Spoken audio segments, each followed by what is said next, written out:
Greetings. We're here with Professor Noam Chomsky of MIT, the world's most quoted living author. And to me, it should make one wonder how censored our media really is. I mean, here the man is the most quoted living author. He's world renowned in both linguistics and his political activism. And yet, with all these political shows we have on TV, how often have you seen him on? I want to talk today about marijuana versus tobacco. So actually what I'm going to do is not really ask a question, but have a discussion, and then I opened up with that, and I'm going to give it to you there. If you compare tobacco and marijuana, some of the facts are very clear.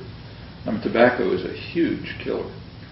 It's one of the major killers there is among drugs. It's far and away the worst.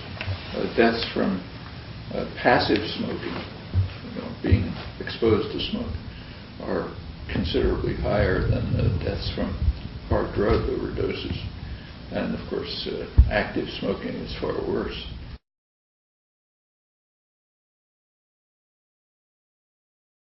Somebody with nicotine, you can see like maybe they're taking a break at a store and they're quick getting that in. Whereas cannabis doesn't seem to have that monkey associated with it.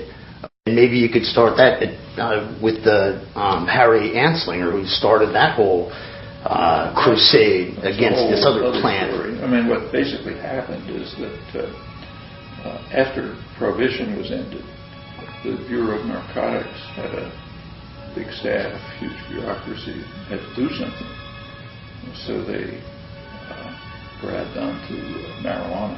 And at first there was a lot of hysteria about there actually were Senate hearings, but they were kind of a joke. The American Medical Association did participate, but they said nobody has any evidence that this is probably not good for you. A lot of other things aren't either. So no evidence is really wrong. But they did get some very dubious evidence that it drove people insane.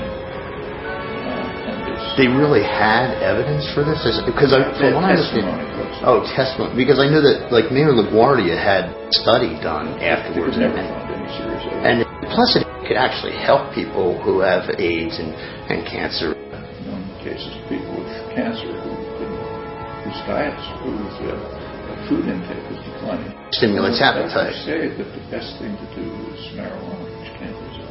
Right. But the point with Anslinger is that they needed something. They seized on these hysterical claims about driving people insane. Those horrible things are going to happen to you.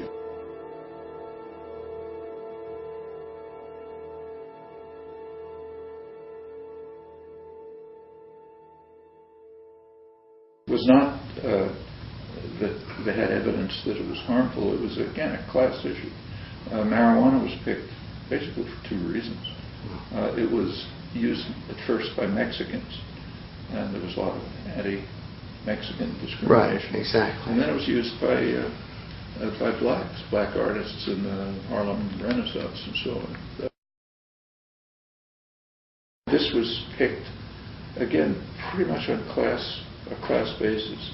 The criminal population is mostly black males, later that's women, Hispanics. Regarding Obama, he was asked this question, which I have here, at least this came out of, I guess it came out of originally the Globe and Mail, and that's out of Canada? Yeah. Okay.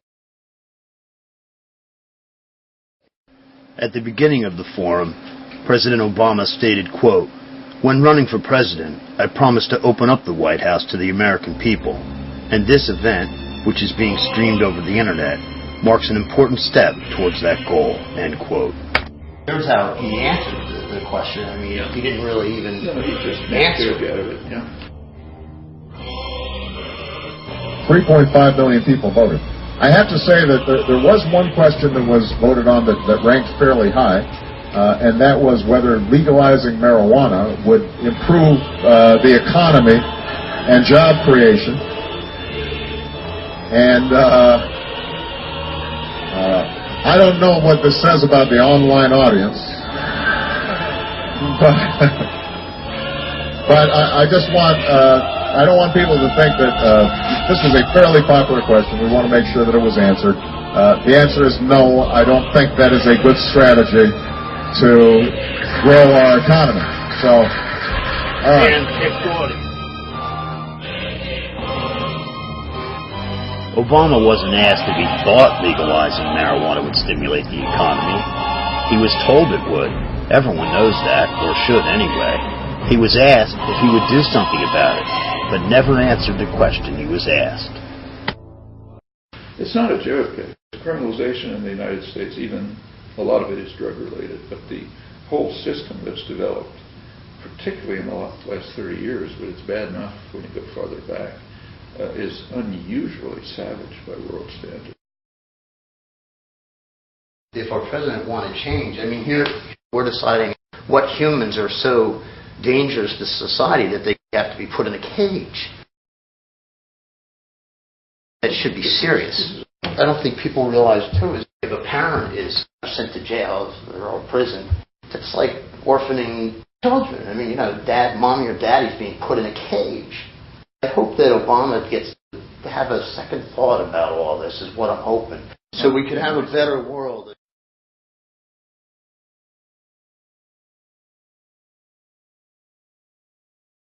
The criminal population is mostly black males, Hispanics. Marijuana was picked basically for two reasons. It was used at first by Mexicans, and there was a lot of anti-Mexican discrimination. Right, exactly. And then it was used by blacks, black artists in the Harlem Renaissance and so on. It's not a joke.